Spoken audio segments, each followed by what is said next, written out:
What say you, Larry Johnson? Is he onto something? And is Iran afraid? Now we know why Donald Trump keeps making stupid decisions, listening to that clown with his delusional nonsense. Yeah, they've obliterated this and they've destroyed that, and Iran surrendered and we've won. So if we've won, why are we reimposing sanctions? Why are we reimposing a blockade?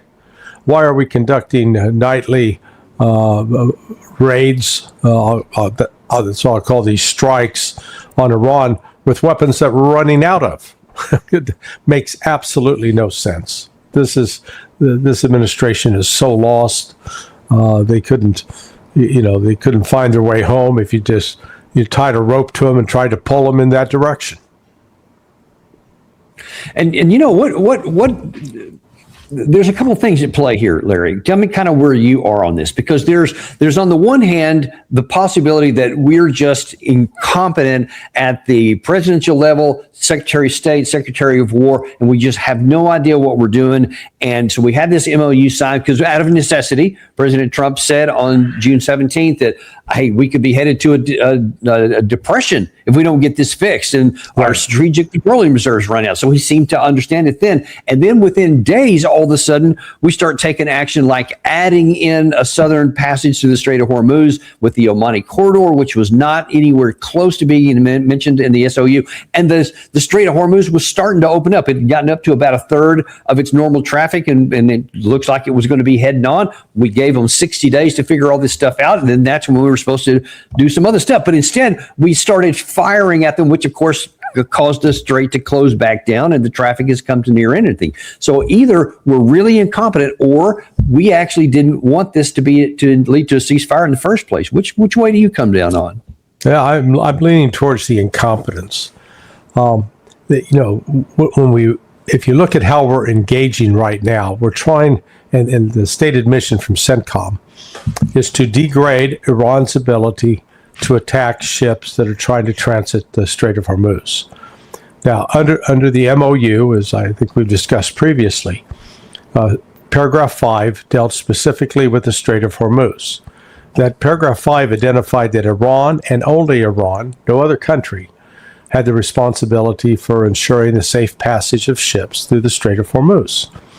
And to that end, Iran issued a set of guidelines, let's call them protocols, that ships should follow if they wanted to transit the Strait of Hormuz. And the fundamental requirement was that any ship wanting to transit must file an application with the Iranian, the IRGC. And then, so the United States then started encouraging a number of ships, hey, screw the Iranians, ignore them. They can't enforce this. And when those ships tried to sail through, they turn off their GPS.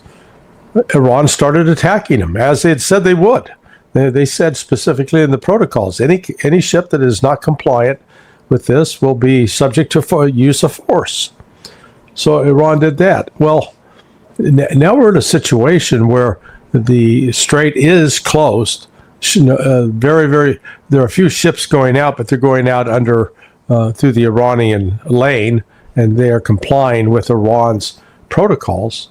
But this doesn't solve the problem that the world is facing right now with a global shortage of diesel and aviation fuel. And the only way that can be solved is that the oil that comes out of the Persian Gulf, which has a high sulfur content, and is refined to create diesel and aviation fuel, that has to get back into the supply system, and it's not. That's the problem. So what Trump has set up right now is they're trying to shut down Iran's coastal defense cruise missiles, drones, and in order to make it impossible for Iran to interfere with any shipping. Problem with that is the United States got to hit about 1,000 targets. Well, yeah, that's actually what I was going to ask you, because it seemed to me if that's what actually gave control of the strait to Iran, Why would we not have hit all those in the first 40 days? Or why would we have stopped at 40 days if that's what we could hit? And the question is Jack Keane right? Did we actually only get 75%? And if we get that last 25%, then all of a sudden they're going to be stripped out. What do you say? Well, yeah. So what are we going to hit them with? So on the first couple of days, and I had to do a little bit of research on this, said, oh, we're hitting them with the HIMARS. Well, the HIMARS actually isn't a missile. It's a launch platform. There are three kinds of missiles that the HIMARS can fire. One of them is this guided missile, guided multiple launch rocket system, GMLRS. That only goes like 20 miles. So take that off the board. They're not using that because if you fire from Bahrain, that's only getting just a little bit out into the Persian Gulf. Then you have the ATACMS. Well, the problem is the ATACMS maximum range is about 180 miles. And that is precisely the distance from Bahrain to Bandar Abbas. In fact, Bandar Abbas is a little farther than that. So really, they can't use the ATACMS. So that leaves them with what are called the precision strike missiles, the PRSM. Great. Except in this year, Lockheed Martin's only made 56. So we're shooting missiles that we're going to run out. If we shoot 7 a day, we run out in 8 days. Okay. So and then what do? That leaves us with Tomahawks and with JASSMs. Again, they have limited supply and they can't be reproduced or replenished quickly because they depend upon rare earth minerals. I think this is one aspect to this from a Chinese standpoint, because some have suggested that China is going to put pressure on Iran to stop this. Oh, I think the opposite. I think China is going to encourage, keep it up, Iran, because every Tomahawk and JASSM missile that the United States fires at you is one less they can fire at us. And I think the total number of Tomahawks globally available right now is like 2,400. Well, as you know, Indo-PACOM, they've got some that they need to fulfill their mission. UCOM as well. So it's not like CENTCOM gets the whole batch, and even if they have the whole batch, it's not enough to sustain it. So here's the United States trying to attack 1,000 targets, and even the ones they destroy, Iran can turn around and replace them, repair them within 24, 48 hours. Meanwhile, Iran is launching ballistic missiles at U.S. bases, and there are 10. There are not 20 or 50 or 100. There are only 10. And all Iran has to do is keep pounding those 10 targets over and over and over and over until you reach a point that they're literally unusable. You can't put any U.S. military personnel there at all. That's what Iran is in the process of doing. So I guarantee you over the next couple of weeks, the United States is going to essentially not be able to sustain its military campaign because we don't have the weapons. You mentioned about China not wanting to put pressure on Iran to stop, who is a member of BRICS. Well, the B in the BRICS is Brazil. And there's a lot of issues right now with Brazil vowing to retaliate to the U.S. if they impose a 25% tariff, which I think Marco Rubio talked about yesterday on something that seems to be a little bit unrelated. But how is this affecting the whole BRICS aspect of this, and how that works in to this whole issue with the war going on right now in terms of who's putting pressure on whom? Well, it just underscores the need for a separate, independent economic system that's free of U.S. coercion, and it's not just this goes beyond the economics. I think you're familiar with the Baidu system. It's China's it's China's replacement to GPS. And apparently back in 1993, the United States, the CIA reported, hey, there's this Chinese ship. It's got all these biological or chemical weapons on board.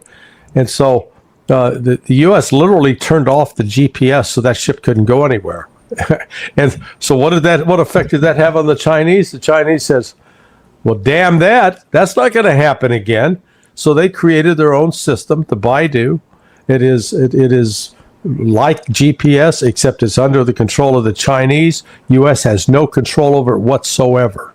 And it's even more precise. So I didn't appreciate this. Last June, during the 12-day war, Iran was still using GPS for its missiles to target in Israel. And the United States had the ability and used it to spoof those missiles, to make them think they were hitting a target, that they weren't. Well, now they got Baidu, and Baidu don't do that. Baidu don't play that. So Baidu is helping the targets go bye-bye that previously would not have. So this falls into the broader aspect of BRICS. They're setting up a system that's completely outside the control of the United States. Now, let's go into some other issues. So if we're trying to, as Stephen Miller said there, and we could show you some recent comments by General Jack Keane, who said, yeah, we need to go back and finish the job. General Kellogg is saying the same kind of thing. We need to go and finish the job. But look, there's some problems. You mentioned this at the top of the show. This is as of this morning. Lloyd's List of Maritime Trade Publications is reporting that non-Iranian shipping has virtually disappeared. We're setting up this Omani corridor, which caused all the friction and all these back and forth shots. It has slowed down even the traffic that has been able to go out through the approved Iranian, but it has slowed it down. It hadn't stopped it. Meanwhile, the Iran has stopped anything we want to get out. So that is suppressing the amount of oil going into the global marketplace, which is putting a pressure on the American Strategic Petroleum Reserve. And so we are down to the lowest point that we have been since 1983, almost since we started this, the earlier 1983. And if we keep going down low, I don't know if we could actually run out or not, or if we would do something different. But I was told earlier this morning by Chris Martinson that we have slowed down our withdrawal in that, because it had been quite a lot, and now it's down to about half of what it was, but it's still slowly coming out. How much longer can we afford to go on like this while beating our chest about winning the war? Well, and let's understand what we're drawing out. And there are two general categories of oil. There's the sweet crude, which the United States, man, we produce an abundance of that. We're the largest world producer of the sweet crude. Then there's the sour crude. That means it's got a high sulfur content. I'm simplifying this. And I don't want to hear from people saying, oh, you're getting this right. Please just shut up. Except the general terms here. I got it. Yeah, we're trying to explain this so folks understand. 70% of the refineries in the United States are designed, structured to handle the sour crude. You can't just take a barrel of sweet crude in there and say, oh, here, process this for me. It doesn't work that way. So, and then on top of it, with the Strategic Petroleum Reserve, we can say, oh yeah, let's say it has 100 million barrels.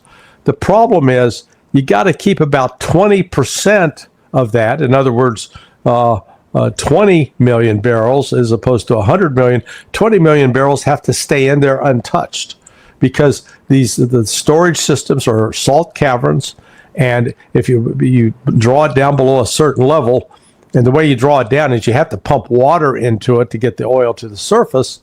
Well, those caverns become unstable and start collapsing. So what's happening right now is the amount of the sour crude that's in the Strategic Petroleum Reserve is just about out. We may have enough for like 8 days of consumption, and this is why there is a global shortage of diesel and aviation fuel, because it's called middle distillates. The middle part of this barrel of sour crude is what is used to produce diesel and aviation fuel. So what comes out of the Persian Gulf is largely sour crude. And so we got 20 to 25% of the world's supply of that's no longer available. So now we've got a global shortage, and it's a global shortage of diesel and aviation fuel. So this is, the United States is now compounding its economic situation. I don't know up in your area, Danny, but I just looked down here. It used to be there was like $1.20 difference between regular gasoline and diesel, even though they come out from different sources. Yesterday I saw it was over a $2.20 difference here. Diesel is $2.20 more expensive, and that price, it's going to continue to climb.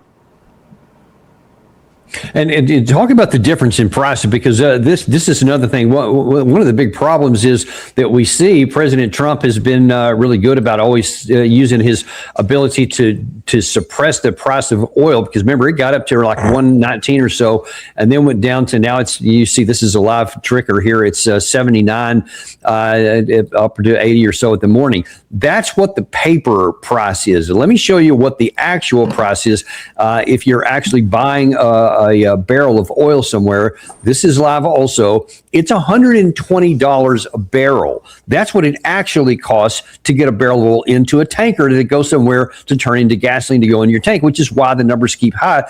So it's a deceptive number to make it look like the price isn't as bad. But you see that's a $40 a barrel gap between those two.